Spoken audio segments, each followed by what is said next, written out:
Again, many thanks for this opportunity and for joining. The theme for our conversation today is transgressive theologies, but more specifically, celebrating the sacrament or sacramentality of gender diversity.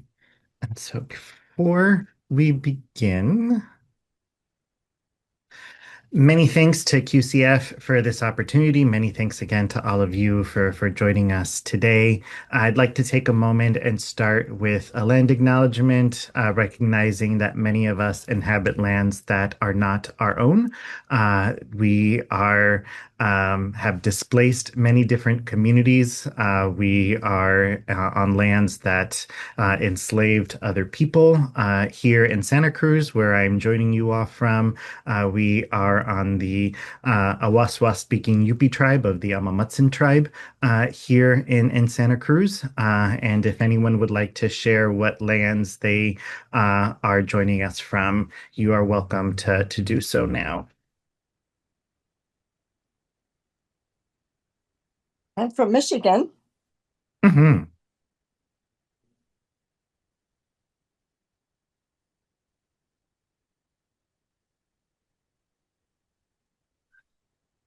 I'm coming in from San Francisco, which I believe is home to the Ohlone people.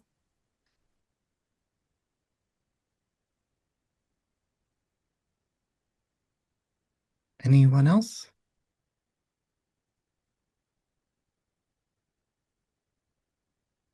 So we acknowledge the lands that we are inhabiting. We bring honor to them and to the communities that have cared for them for centuries. And one of the things that I've come to recognize in my work is that land acknowledgements are important, but what are we doing beyond just acknowledging that a specific tribe or indigenous community inhabited a land? And so our conversation today is one way of taking action and bringing healing to ourselves, as well as bringing wholeness back to the land. For our time today, please be present in whatever way is best for you. Folks are welcome to be camera on or camera off.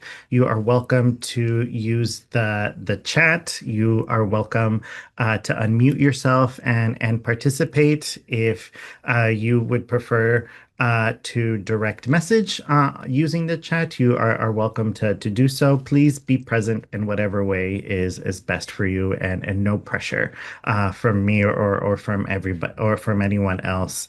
I really am hoping for this to be a conversation. I'm not here to say that anyone is wrong and that I am right in how I view the world.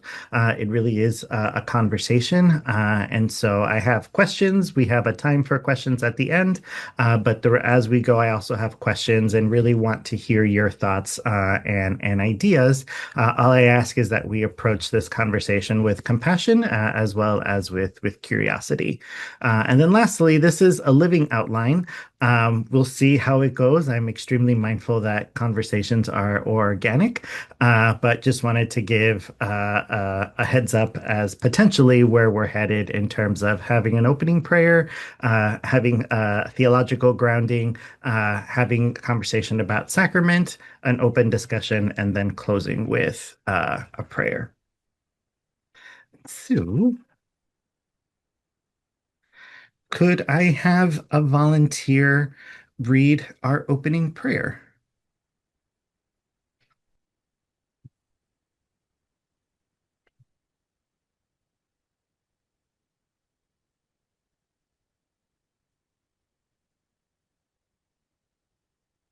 Volunteer, volunteer.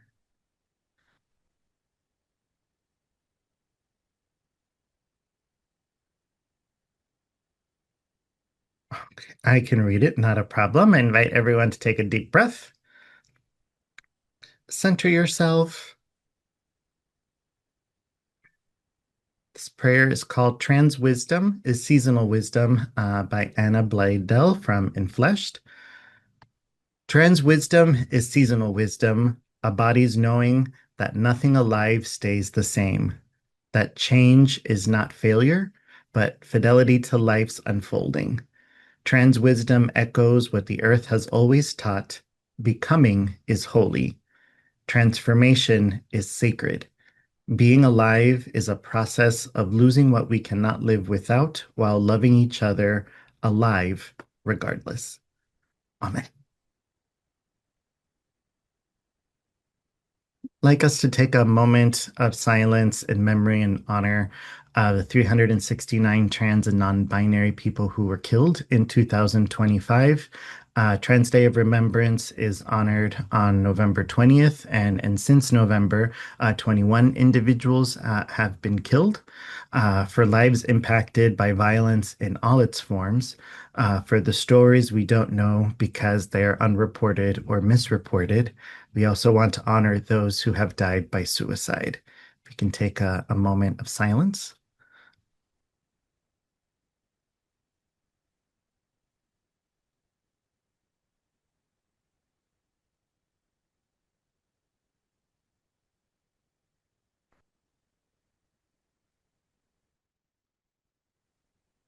We mourn the dead, we grieve and we rage, we commit and recommit to fighting like hell for and with the living. And lastly, are there any is there anyone folks would like to make present for our conversation today? I'm extremely mindful.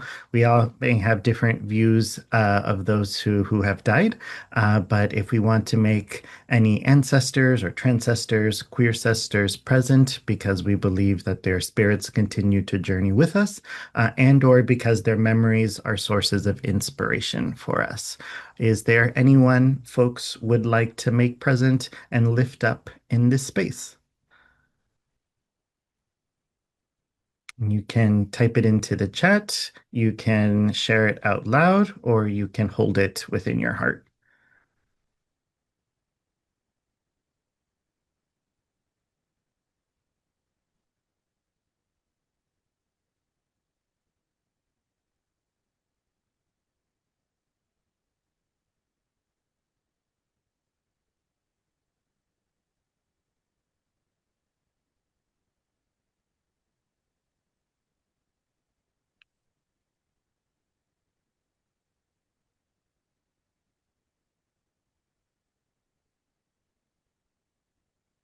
We recognize that we do not journey alone, that we are in communion with many ancestors, transcestors, and queer cestors who journey with us and who inspire us. So, invite us to take one more collective deep breath.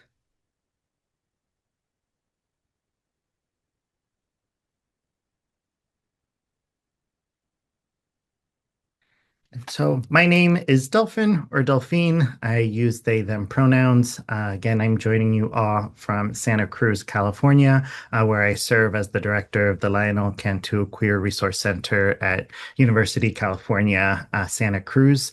In a glittery snapshot, I am a trans and queer Cuban Salvadoran individual. I also have Spanish, Palestinian, and indigenous roots. I'm originally from Miami, Florida, have lived in different parts of the US and now living in Santa Cruz. I primarily live in Spanglish and am often switching between languages, English, Spanish, and then meshing them into Spanglish. I am a social worker, I'm an activist theologian, I'm a diversity educator, and identify as a diva of spirit. I'm married, and my dearly beloved Jason has joined us for this afternoon. And many thanks, baby, for being present. I'm the child of immigrants. I'm a sibling and godparent. I am a titi. I have several nieces and nephews. I live with depression and other neurospiciness, and my life is an intersectional hot mess of sacred sass and fiercely queering where no queer has queered before. And so that's a little bit about me. I am one of the community group leaders for Queer Christian Fellowship and have been involved with different LGBT, queer, trans religious organizations over the years.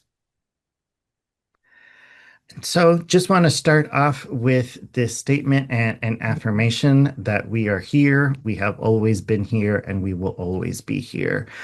Trans people are not new. We are not a new phenomena. We have existed since the beginning. And hopefully, part of our conversation today will reflect that reality.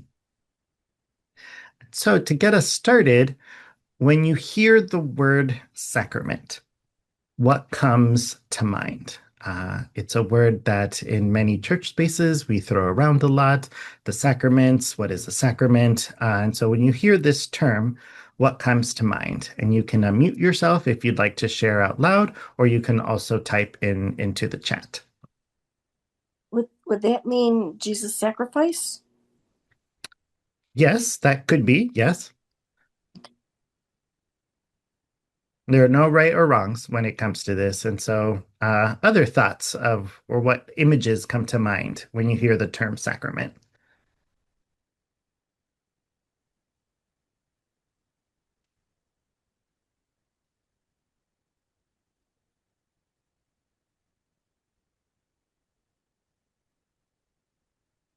In the chat, folks are sharing something that God has blessed for us to benefit from. Good Wesleyan Methodists, sacraments are the outer symbols of God always at work. Any other?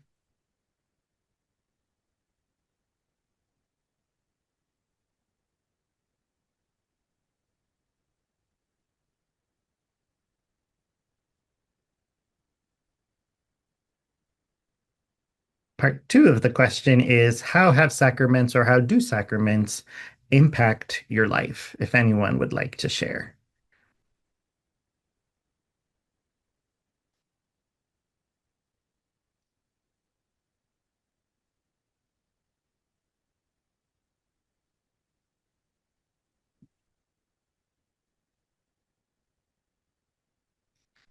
In the chat, folks are sharing faith and trust. My initial reaction with Catholicism, I always think about the Catholic tradition when I'm reminded of the sacraments. Any other thoughts, images, and or impacts of sacraments on your life?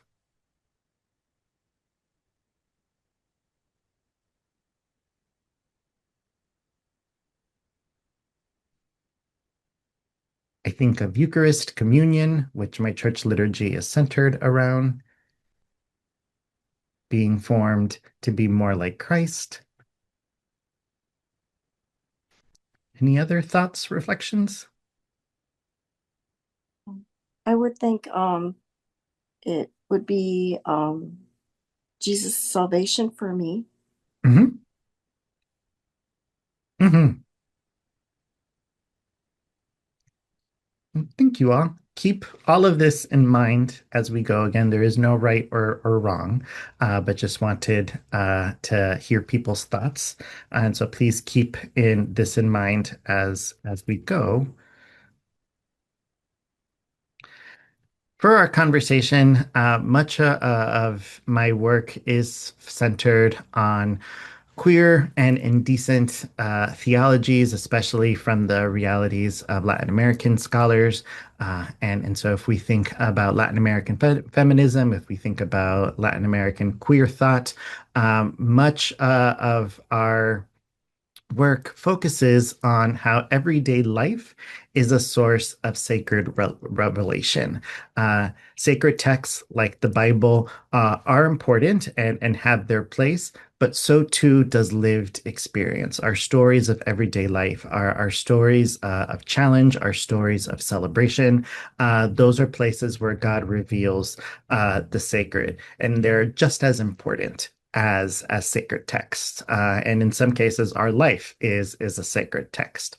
It is about discovering and rediscovering the sacred outside of heterosexual and cisgender ideologies. And so being able to explore God, to explore religion, to explore liturgy and ritual through the lens of queer and trans lives, and being able to take God and the sacred out of of the box. A lot of this conversation is very incarnational. It is recognizing that our bodies and our bodily functions are sacred and divine, and so it is looking at our bodies and being able to reclaim our bodies as sacred. Many of us have been taught that our bodies are bad, that the functions that our bodies do are sinful, and many queer and indecent theologians are challenging that by reminding us that no, our bodies are good, and what our bodies do is sacred and a reflection of God. And so this is an opportunity to reclaim and proclaim ourselves as sacred and as sexy in whatever ways that means to you. Again, it is about bringing the divine out of the closet, and indecent theology really focuses on incoherence and messiness, and that this isn't clean cut black and white, that it is extremely colorful, and that the messiness is okay. It can be overwhelming, it can be confusing, but that's okay. Many of us have been raised in Christian traditions where we are taught A plus B equals C. This is here, this is there. And some Latin American scholars are saying, no, this is messy, this is extremely colorful, this isn't black and white. We have more questions than we have answers, and that's okay. So embracing mess not as something bad, but as something sacred.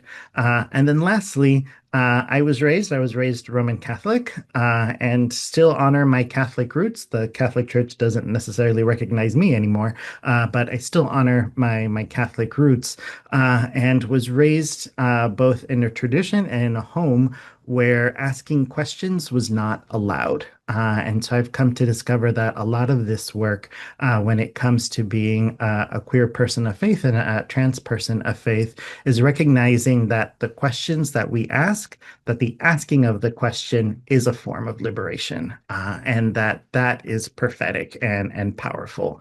It isn't necessarily about asking questions to get to a concrete or specific answer, but asking questions in order to explore possibility. And in that exploration of possibility and in what if, centering justice and solidarity.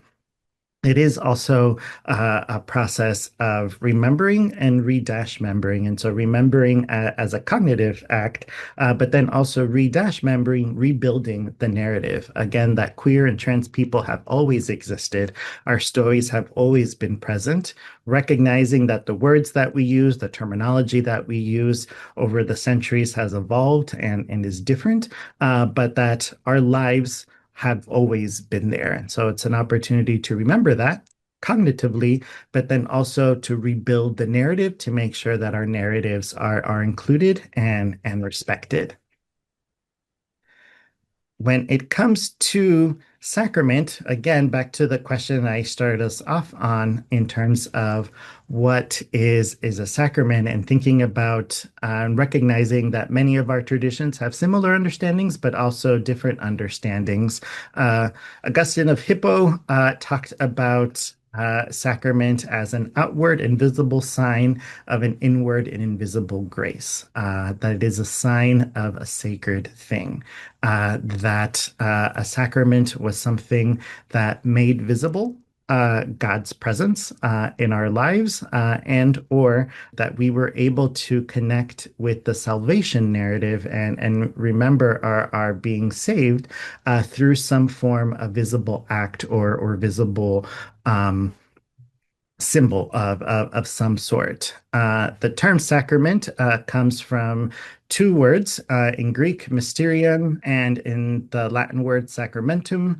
Mysterion means something that is hidden or secret. And so if we think of the term mystery, and then sacramentum was a term that was used to recognize loyalty, to the Roman emperor. And so early Christians started to use the term as a way of recognizing our faithfulness, our loyalty to the church, to Christ. And so that is historically where the term sacrament comes from. It is a rite of passage that allows us to explore mystery. If you do a Google search, I did a very simple Google search, and a very cleaned up definition of the term sacrament is a sacred ritual considered a visible sign instituted by Christ that conveys God's invisible grace, helping believers grow in holiness and experience God's presence in pivotal life moments. And so again, it is a symbol, it is a sign, it is an action that reveals the sacred in some way, allows us to experience the sacred, and in some way, again, it is outward and visible. And so if we think of baptism, the pouring of water, using of oil, if we think about communion, breaking bread, if we think about things like incense, candles, that they are visible reminders of the sacred and God's presence in our life. Sacraments are believed to have been established by Jesus. And so looking at Jesus's life and different moments, and so again, thinking about the cross and that moment in Jesus's life, the resurrection, the Last Supper, Jesus' own baptism. And so that these rituals, these practices were started by Jesus or established by Jesus in some way. And that again, that these practices impart or strengthen a spiritual reality, that it is a gift from God. And so if we think about salvation, if we think about grace, if we think about trust, if we think about faith, that these are gifts that God gives us and that we're able to strengthen them through these different sacraments. That did get me thinking that as trans people, I had a sort of WTF inspirational moment in a good way, and so an OMG moment, that as trans people, we are not just living the sacraments, but that we are living sacraments, and that our lives are visible reminders of God's presence in the world. And the things that we experience, our celebrations, our challenges, are places of sacred revelation, not just to ourselves, but to the world. And so this is where it may get a little scandalous, and please enjoy the scandal. Uh, if we take this notion of, okay, sacraments initiated or created, started by Jesus, looking at Jesus's life from a trans perspective, Jesus would have been familiar with the creation narratives. And so we are created male and female in God's image. We can break down the Genesis story a little bit more if folks like.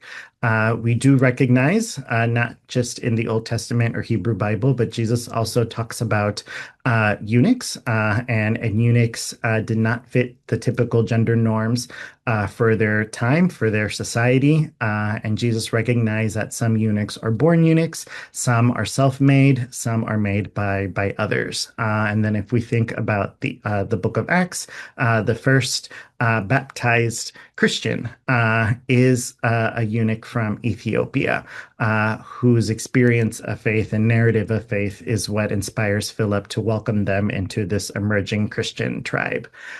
If we think about our journeys of transition and affirmation as trans people, a close friend of mine shared that they do not like the term transition. They feel that it has an undertone that we are changing who we are. He really affirms the term affirmation, that we are affirming who we are, who we've always been. And so I use transition and affirmation often interchangeably. Our journeys of affirming and embracing and expressing who we are very similar to the resurrection and the transfiguration. Our scars are signs of wholeness and holiness, that we come into our own and we're able to embrace and express who we are fully in different ways. We think about community and how many of us, like through Queer Christian Fellowship, have formed community, whether it is at conference, whether it is virtually. If we think about groups that we are part of as queer and trans people, coming together as community is a reflection of what Jesus did in terms of breaking bread, sharing meals. If we also think about honoring ancestors, Jesus often spoke about and communed with the prophets. And so if we think of the story of the Transfiguration, and so this again, how we form community, how we are in community is a reflection of Jesus's life. The use of story as revelation, and so again, many of us as Latin American scholars, we use story as a place of revelation. That our personal lives are spaces of sacred revelation. Jesus often used story as a way to reveal divine truths and to help folks make sense of the world. Um, if we think about living names and the names that we identify with, it is more than just I want to be called blank. That name has a special significance. It is a way for us to embrace ourselves and feel whole, very similar to what Jesus did throughout Jesus's life and ministry of calling people by their name. And through that calling of a person by their name, honoring and uplifting their vocation. So if we think of Simon Peter, Saul Paul, we have this tradition of honoring people's names, the names that reflect who they are. And then lastly, if we think about our lives as a disruption of gender norms, a deconstruction of gender norms, Jesus often used women as examples of faith, which was transgressive for his time. Who did Jesus eat with? Who did Jesus connect with? And so in thinking about sacrament as something visible, something started by Jesus, something that reveals God's presence. Here are some examples biblically of what this looks like as trans people in the Bible. Before going any further, any thoughts, reactions? Mindful that was a lot to throw at you in a very short amount of time.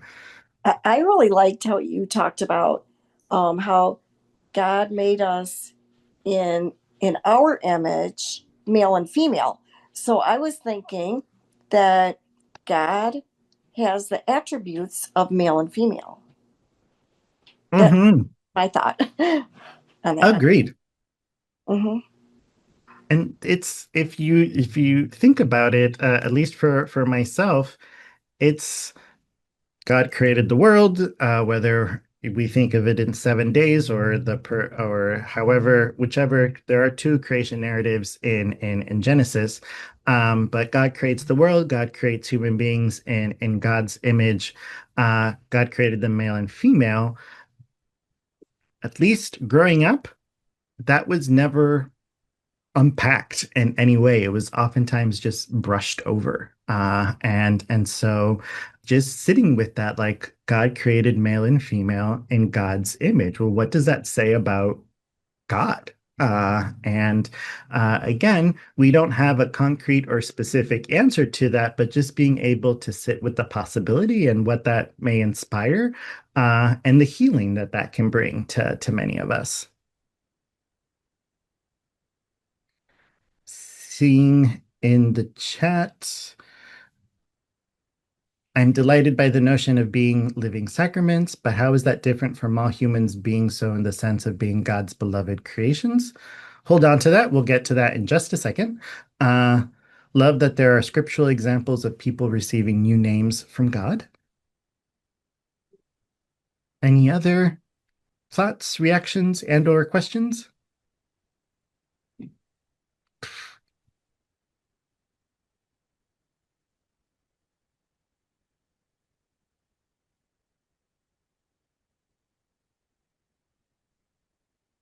So seeing in the chat, uh, in response to people receiving new names, that there are so many, and it's so often a matter of the person becoming more themselves, more of what God wants for them as full people. And also how God leans in on these individuals for a special ministry or role. And so, looking at more specifically trans lives and being able to find God in us, but also how God is revealed through us. Gloria Anzaldúa, she was a queer Chicana poet and activist. Um, one of my favorite sayings, or one of my favorite quotes from her is, I am an act of needing, of uniting, and joining that not only has produced both a creature of darkness and a creature of light, but also a creature that questions the definition of light and dark and gives them new meanings. And so if we look at this term sacrament, if we look at terms like liturgy, ritual, rites of passage, if we look at scripture, it is an opportunity for us to ask questions and redefine things, redefine things, and continue to create spaces where God continues to speak. Whereas in the United Church of Christ puts it, don't put a period where God placed a comma, that God continues to speak in our everyday lives. And so looking back to the Genesis story, we are created in the they of God. That if we look at God as both male and female, as both male and female, as neither male and female, that God is both genderful and genderless, which creates a possibility for those of us who identify as genderqueer, as agender, as non-binary, to see ourselves reflected in God. And we often talk about how we are created in God's image, but growing up, at least for myself, many of the images of the sacred that I was exposed to were white and European. And for those of us who are not white European, what does that say about us? What can not seeing ourselves represented and reflected in sacred art impact us and make us feel less than? And so being able to recognize God as both and how that impacts us. If we think about pronouns, and I remember early on when I started to become more of a religious scholar, theologian, when I was in div school and involved in different religious groups. The scandal of referring to God as she or as they or as Z or as per. And if God is beyond our understanding and outside of our understanding of gender, why is it scandalous to use feminine pronouns or neutral pronouns for God? And to think about what does it mean to refer to God as they, as he, as per, and again the power that that has to bring healing to groups that have been marginalized and ostracized. It also opens up an opportunity to relate to God differently. I don't think there's anything wrong with referring to God as Father. I'm extremely mindful that many of us parental relationships are tricky, and so only referring to God as Father uh, can be extremely hurtful. And so, what if we related to God as not just father, but God as mother? What if we referred to God as auntie, or as a comadre or a copadre? What if we referred to God as grandmother or grandfather, or as a cousin? What if we referred to God as a lover, as a friend, as a comrade? Being able to expand God's gender and allow that gender to be expansive also allows us to be able to interact with God in different ways. And sometimes we need we need abuela, we need grandma to like cook us and bake us cookies, and that is what we need from God in that moment and that comfort. Sometimes we need that best friend that we can gossip with and share tea and be silly with, and so being able to use gender expansive language for ourselves, being able to use that with God and how it really does expand the relationship that we can have with God. And it opens it up in very wholizing, powerful ways. Thinking about pivotal moments, our lives have many different pivotal moments that reveal sacred realities for us as trans people, but also for non-trans people. And so to the question that was asked in the chat. There are many sacraments, there are many liturgies that are being tweaked, tinkered with to be inclusive of trans people in terms of language and in terms of renaming blessings before a person has gender affirmation surgery. But what if we looked at our lives and centered our lives as trans people and used that as the starting point for liturgy, that we are able to look at ritual, that we're able to look at baptism from a trans lens first, and how that can potentially benefit other individuals. And so what I mean by that is if we think about our journeys of affirmation and transition, um, it is a lifelong journey of discovery and rediscovery. It is not a moment. It is a series of moments. It is a movement of moments that we as trans people experience of discovering who we are, embracing who we are, and expressing who we are.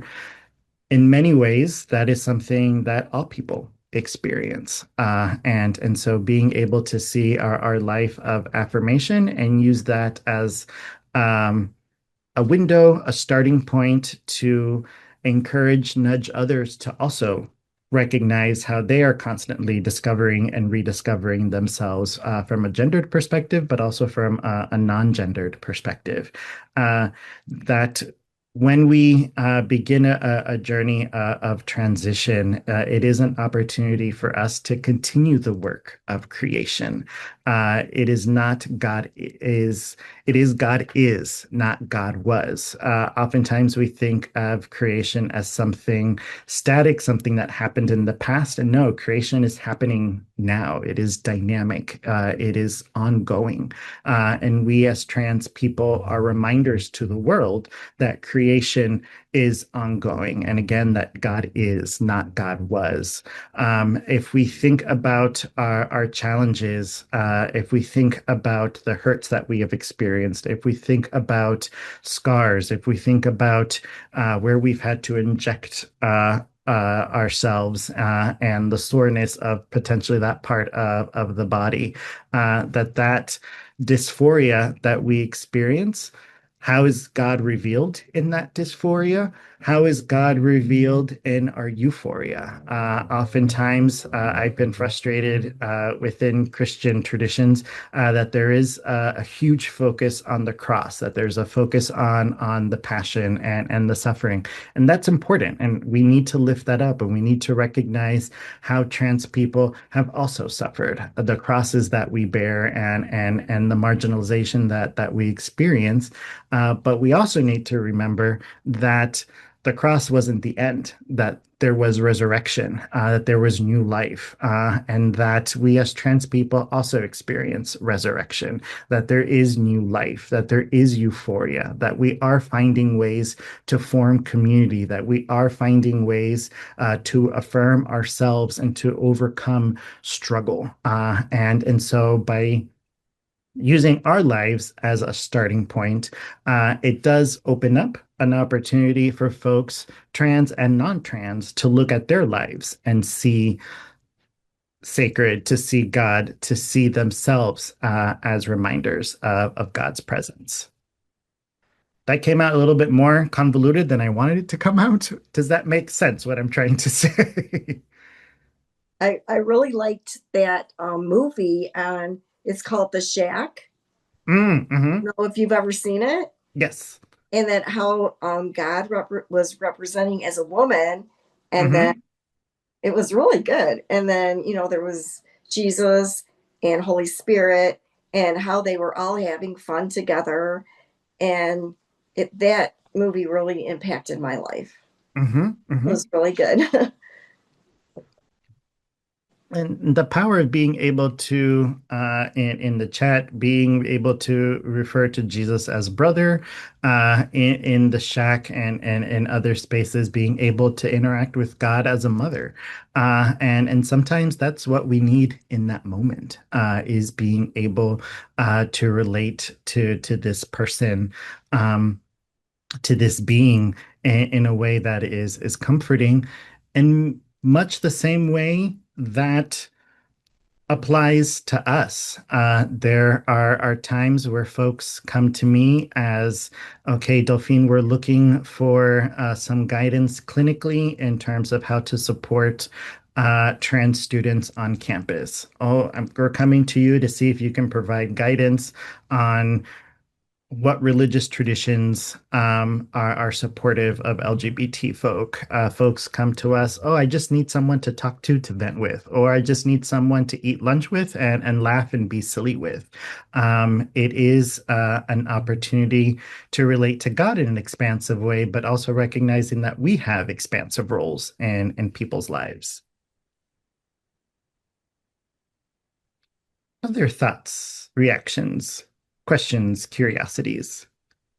I liked when you said God is, and I thought of that verse, God is love. Hmm. So, and then um, this other group that I'm in was really good. They said it doesn't matter who's right or wrong, it's about connection.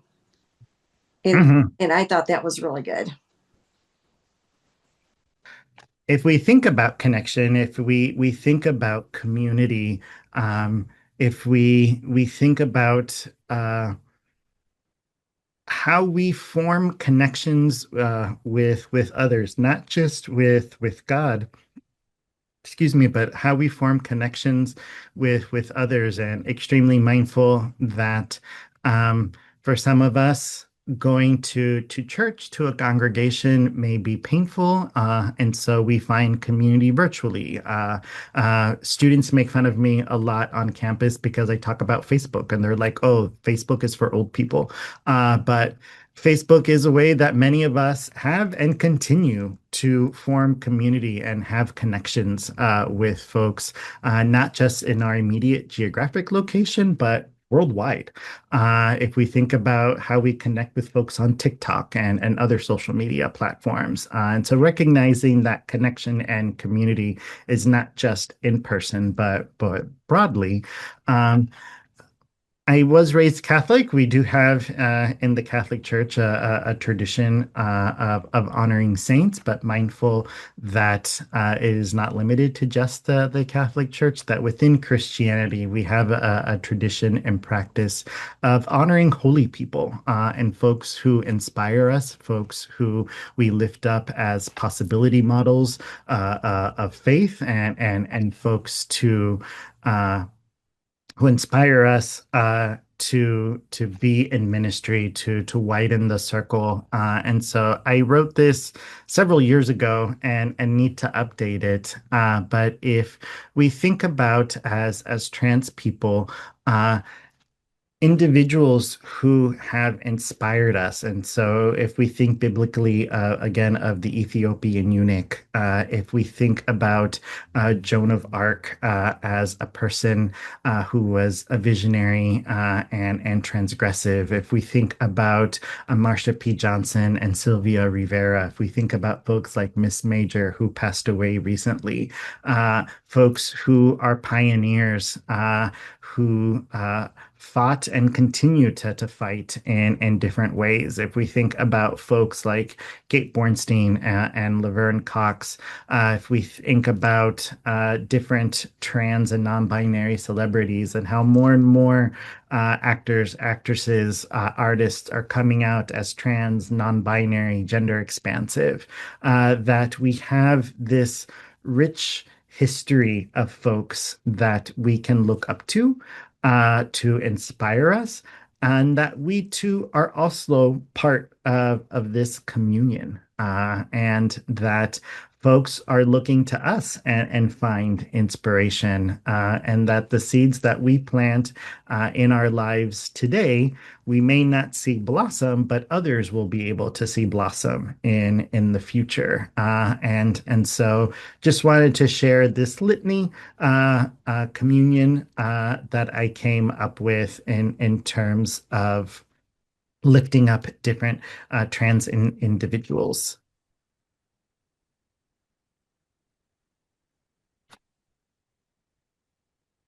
So